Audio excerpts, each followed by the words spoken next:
जी उपाध्याय हमारे साथ हैं, हिस्टोरियन ओम जी उपाध्याय। आजकल तो राजनीति में इतिहास इतना घुल मिल गया है कि लगातार इतिहास के जो गड़े मुर्दे हैं वो उखाड़े जाते हैं। अब एक बार फिर से यहां पर बात हो रही है कि सिंधु जल समझौता, साफ साफ ये कहा जा रहा है कि पंडित नेहरू ने यह समझौता सही नहीं किया और देश का एक और बंटवारा हुआ, और वो खुद प्रधानमंत्री कह रहे हैं। इतिहास इसको कैसे देखता है?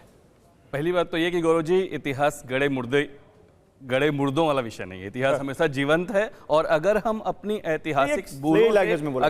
ऐतिहासिक भूलों से सबक नहीं लेते तो फिर हमको इतिहास बनते देर नहीं लगती दोबारा। इतिहास का सच्चा दायित्व है, इसलिए मैं उसको जीवंत मानता हूं, गड़े मुर्दे कतई नहीं। मेरी आपत्ति है आपके इस शब्दावली पे। चलिए ठीक है, पहली बात, आपत्ति स्वीकार है आपकी। दूसरी बात देखिए, सिंधु जल समझौते को लेके कुछ ऐतिहासिक भूलें हुई। अभी अजय भाई बड़ी लंबी चर्चा कर रहे थे, लेकिन ये स्वीकार करने की बात है कि नहीं कि 19 सितंबर 1960 को कराची जाके सिंधु जल समझौते पे हस्ताक्षर हो जा रहा है, और चर्चा उस पे कब हो रही है, कैबिनेट के सामने वो कब लाया जा रहा है या संसद के सामने कब लाया जा रहा है? 30 नवंबर 1946 को, 2 महीने 11 दिन बाद, और 2 घंटे की चर्चा हो रही है। उस चर्चा में आप देखिए ना, अगर उस चर्चा के डिटेल्स में आप जाएंगे तो कहां सहमति है सबकी? उस समय भी सबको आपत्ति है, उसमें मैक्सिमम लोगों को आपत्ति है। अटल जी, चलिए अटल जी विपक्षी पार्टी के थे, अंदर खाने भी उस समय आपत्ति दर्ज हो रही है। और निश्चित रूप से उस संधि के प्रावधानों को आप देखें, क्योंकि सबका ये मानना था उस समय कि अगर ये प्रॉपर चर्चा के साथ अगर इसके प्रावधानों को तय किया गया होता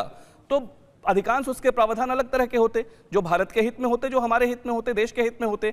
अगर ये ठीक है, मैं किसी के व्यक्तित्व की नीयत पे या उनके मंशा पे कोई संशय नहीं कर रहा, लेकिन इतिहास के जो तथ्य हैं उनके आधार पे एकदम स्पष्ट, क्या स्पष्ट है इतिहास के तथ्यों के आधार पर? 2 लाइन में बताइए। उनके आधार पर स्पष्ट दिखाई देता है कि अगर कुछ ऐसी भावना रही भी होगी कि इससे शांति, सद्भाव, मित्रता ये कायम हो सकती है, तो कितनी हवाई बात साबित हुई। उसके 5 साल बाद ही हमने युद्ध झेला, उसके बाद लगातार जो आतंक की नर्सरी वो देश बना हुआ है। इस समझौते तो एबेंस में अगर डाला गया है या उस पर हम फिर नए सिरे से सोच रहे हैं, तो इसमें कहीं कोई आपत्ति की बात नहीं है। ठीक है, लक्ष्मण यादव जी, आपका भी यही मानना है?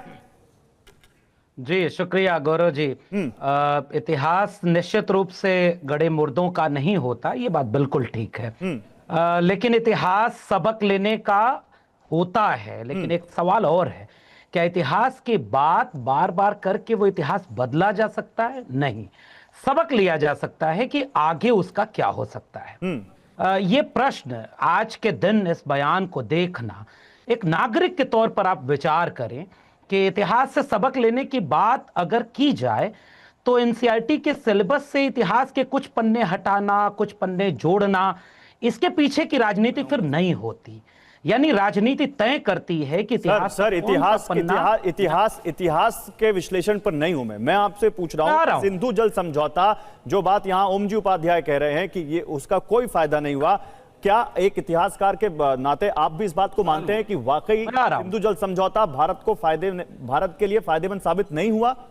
बिल्कुल, मैं उसी पर आ रहा हूं। मैं उसका संदर्भ दे रहा था कि वो कितना फायदेमंद है, कितना नहीं है, ये एक बात है। लेकिन इतिहास को किस रूप में देखा जाएगा, इसकी एक अपनी राजनीति भी होती है। अब आइए आपके सवाल पर कि ये फायदेमंद कितना हुआ, कितना नहीं हुआ।